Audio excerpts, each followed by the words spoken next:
Delhi police के जो आला अफसर हैं इसी सवाल का जवाब तलाश रहे हैं कि क्या पत्थर लोगों ने पहले से इकट्ठा कर लिए गए थे, क्योंकि पथराव की जो घटना है आप देख सकते हैं जो स्टी ब्लॉक कुशल चौराहा है उसके आसपास की एक हिस्से में हुई है, वहां पर गाड़ियों में तोड़फोड़ ज्यादा की गई है और जिस हिसाब से पथराव हुआ उसमें जो सिविलियंस हैं उनके घायल होने की खबर ज्यादा है, पुलिसकर्मियों के घायल होने की खबर जो है ज्यादा आ रही है। तो जो 5 से 6 पुलिसकर्मी इसमें इंजर्ड हुए हैं जो पथराव हुआ। पुलिस वालों पर इतना पथराव क्यों किया गया?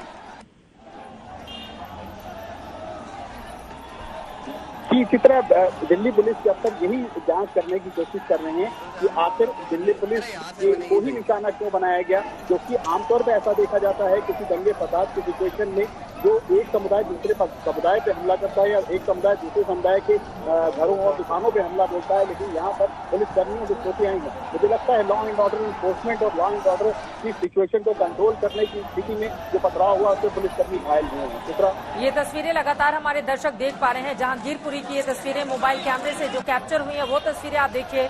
अफरा तफरी का आलम, पत्थर बरसाए गए, तोड़फोड़ की गई है, पुलिस वालों को भी नहीं छोड़ा गया है, कई गाड़ियों में जबरदस्त तरीके से नुकसान पहुंचा है, हंगामे में पुलिस वाले जख्मी भी हुए हैं। अब सवाल ये खड़ा हो रहा है कि शोभा यात्रा जब गुजर रही थी तो फिर पथराव करने वाले लोग कौन थे? हिमांशु मिश्रा भी हमारे संवाददाता इस वक्त जुड़ चुके हैं। हिमांशु, तस्वीरें हम लगातार देख रहे हैं, पथराव करने वालों की पहचान हो पाई है क्या था इनका मकसद, ये कौन लोग थे? देखिए, अभी पहचान करने वालों की कोई पुलिस कोशिश कर रही है पथराव करने वालों की, क्योंकि पुलिस की टीम लगातार वहां पर राउंड कर रही है, गश्त कर रही है। और सबसे पहली जो पुलिस की कोशिश, हमारी बात उनका ये कहना है कि पूरे इलाके में शांति बनी रहे, लोगों को समझाने की कोशिश की जा रही है। उन इलाके के जो सीनियर लोग हैं उनसे पुलिस बात कर रही है। और इसके साथ साथ जितने भी वायरल वीडियोज हैं जो लोगों को एक दूसरे की तरफ जो लोग फॉरवर्ड कर रहे हैं, उन सभी वायरल वीडियोज की पुलिस जांच कर रही है। उन्हीं के जरिए पुलिस पहचान करने की कोशिश कर रही है और ये समझने की कोशिश कर रही है कि एग्जैक्टली जो ये हंगामा शुरू हुआ वो किसने किया, पत्थर कब चले, क्यों चले, उसकी वजह क्या थी। तो ये सारी चीजें सिलसिलेवार तरीके से पुलिस समझने की कोशिश कर रही है।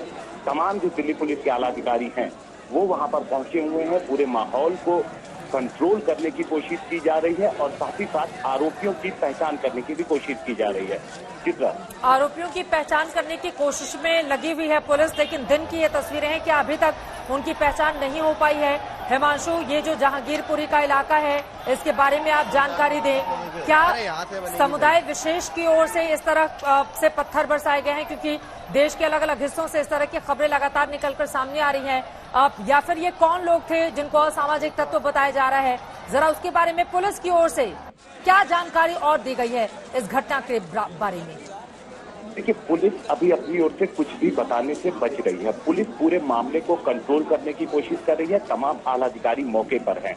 और ये जो पूरी शोभा यात्रा है उसका रूट क्या था, कहां से शोभा यात्रा निकली थी, कौन कौन लोग उसमें शामिल थे और किस ठीक एग्जैक्ट जगह पर पथराव हुआ, और जो वीडियोज हैं वो वीडियोज किस एंगल से बनाए गए। दरअसल पुलिस इसमें किसी तरीके की लापरवाही नहीं करना चाहती और इसीलिए पुलिस जल्दबाजी में नहीं है। पुलिस ये समझने की कोशिश कर रही है कि जो वीडियोज वायरल किए जा रहे हैं क्या वो जानबूझ के वायरल किए जा रहे हैं, क्या उन वीडियोज में जो लोग दिख रहे हैं वही असली आरोपी है। तो इन सारी चीजों की तफ्तीश बहुत पुलिस सावधानी से कर रही है और यही वजह है कि पुलिस फिलहाल कुछ कहने से बचने की कोशिश कर रही है। हम लगातार आला अधिकारियों से संपर्क करने की कोशिश कर रहे हैं।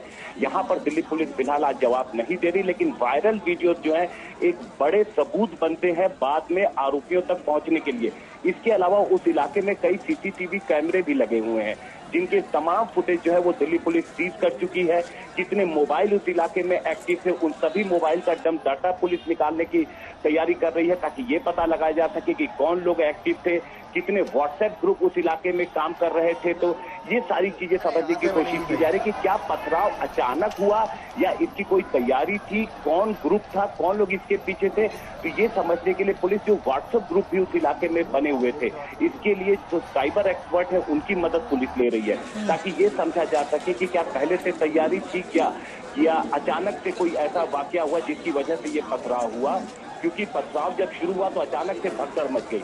वहां पर पुलिस मौजूद थी लेकिन पुलिस की संख्या इतनी नहीं थी उस वक्त कि वो तुरंत से कंट्रोल कर पाती, तुरंत से पूरे माहौल को अपने नियंत्रण में ले पाती। फिर पुलिस फोर्स जब वहां पर जब पथराव हुआ तो इसके बाद पुलिस को इंफॉर्मेशन कंट्रोल रूम तक गई और उसके बाद फिर भारी पुलिस बल मौके पे पहुंचा और उस पूरे इलाके को नियंत्रण में लेने की पुलिस ने कोशिश की। और फिलहाल जो हमारी बातचीत हो रही है कि इलाके में पुलिस ने कंट्रोल कर लिया है और लोगों को समझाने बुझाने का काम किया जा रहा है। और साथ ही साथ पुलिस ये भी कह रही है, दोनों पक्ष को समझाने की कोशिश कर रही है कि जो भी आरोपी होंगे उन्हें बख्शा नहीं जाएगा। दोनों पक्ष कौन कौन से हैं हिमांशु?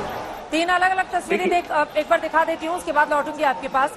आप देखिए किस तरह से हनुमान जयंती के मौके पर जब शोभा यात्रा निकाली गई उस समय पथराव किया गया। हंगामे के बाद इलाके में तनाव पसरा हुआ है। पथराव में पुलिसकर्मी भी जख्मी हुए हैं जिनको अस्पताल में ले जाया गया है। अब सवाल यह है कि उपद्रव करने वाले, इस तरह की स्थिति पैदा करने वाले ये लोग कौन हैं? मानसिकता कहां से आती है जब शोभा यात्रा निकल रही हो तो जुलूस पर पथराव कर दिया जाए? बड़ी तादाद में पत्थर कहां से आए? क्या पहले से इसको लेकर तैयारी की गई थी और फिर जब शोभा यात्रा निकल रही थी तो पत्थरबाजी की गई? उकसावे का काम किन लोगों की ओर से किया गया? किस समुदाय से ताल्लुक रखने वाले ये लोग थे? कई ऐसे सवाल हैं जिसका जवाब मिलना अभी बाकी है। लेकिन पुलिसकर्मी भी जरा सोचिए, जो अपनी ड्यूटी पर तैनात होता है, जो जुलूस को शांतिपूर्वक निकल जाए उसकी जिम्मेदारी होती है, उन पुलिसकर्मियों तक को नहीं छोड़ा गया है। वो बुरी तरह से जख्मी हुए हैं, अस्पताल में भर्ती कराए गए हैं। ये तोड़फोड़ करने वाले, हंगामा मचाने वाले, इस तरह की स्थिति पैदा करने वाले देश की राजधानी दिल्ली में ये कौन लोग हैं हिमांशु, जिनको शोभा यात्रा तक खटक रही है और उन लोगों की ओर से इस तरह का हमला किया गया? देखिए, इसी के तह तक पहुंचने के लिए दिल्ली पुलिस सबसे पहले जो साइबर एक्सपर्ट है चित्रा, उसके जरिए पता लगाने की कोशिश कर रही है। क्योंकि व्हाट्सएप, क्योंकि सोशल मीडिया पे जो वीडियो वायरल हो रहे हैं, तो क्या वो वीडियो एट रैंडम किसी ने बनाया है या वो भी किसी साजिश के तहत बना करके वायरल किए गए? इसलिए पुलिस उन पे भी सीधे तौर पे अभी यकीन करके नहीं चल रही। दूसरी तरफ जो व्हाट्सएप ग्रुप एक्टिव था, अचानक जहां पर पथराव हुआ, पुलिस की टीम वहां पर पहुंच के मौके से स्पॉट उसको मान करके आसपास के तमाम घरों की, हर जगह की छानबीन कर रही है। क्योंकि क्या पत्थर पहले से लाए गए थे या नहीं लाए गए थे, ये समझने के लिए भी आसपास के जो तमाम सीसीटीवी फुटेज है, सिर्फ उसी जगह के नहीं बल्कि आसपास के इलाकों के जो रूट्स आते हैं, उन सभी रूट्स को भी समझने की कोशिश कर रही है और ये पता लगाने की कोशिश कर रही है कि पूरी साजिश को, क्या ये साजिश थी, कॉन्स्पिरेसी थी जो पहले से रची गई थी, या जब जुलूस वहां पर पहुंचा था तो अचानक से कोई ऐसा वाकया हुआ, अचानक से कुछ झड़प हुई जिसके बाद ऐसी परिस्थिति पैदा हुई, जिसके बाद पथराव हुआ, हंगामा हुआ। इन चीजों को समझने के लिए जब दिल्ली पुलिस के अधिकारियों से बात करने की कोशिश की तो उनका ये कहना है कि अभी शुरुआती है, अभी कुछ भी बोल पाना संभव नहीं है, क्योंकि सारी चीजें अभी जो भी आ रही है उनके पास वो फैक्ट है या नहीं है, वो अपुष्ट खबरें हैं, उनको फैक्ट जांचने की जरूरत है। और यही वजह है कि पुलिस हर एक इंफॉर्मेशन को, चाहे वो पत्थरबाजी में जो लोग शामिल, अगर किसी की वीडियो भी पुलिस को मिली है तो उन सबको, अगर कोई पत्थर चलाता हुआ दिखा है तो उसको पुलिस जो है उसको आइडेंटिफाई करने की कोशिश कर रही है। जो उसके लिए जो लोकल मुखबिर यहाँ पे पुलिस के होते हैं वो पुलिस के लिए बहुत काम आते हैं। तो ऐसे में पुलिस की कई सारी टीमें जो अलग अलग काम कर रही हैं और पता लगाने की कोशिश कर रही हैं। दूसरी तरफ जो लोग शोभा यात्रा में शामिल थे, वो शोभा यात्रा कितने बजे कहां से निकलनी थी, उसका रूट क्या पहले से फिक्स था, ये सारी चीजें भी शोभा यात्रा में शामिल लोगों से भी पुलिस जानकारी इकट्ठा कर रही है। ये अपने आप में महत्वपूर्ण सवाल है कि क्या रूट फिक्स था या नहीं था, क्या इसकी इजाजत थी, क्या शोभा यात्रा के दौरान भी किसी तरह की कोई नारेबाजी हुई जिससे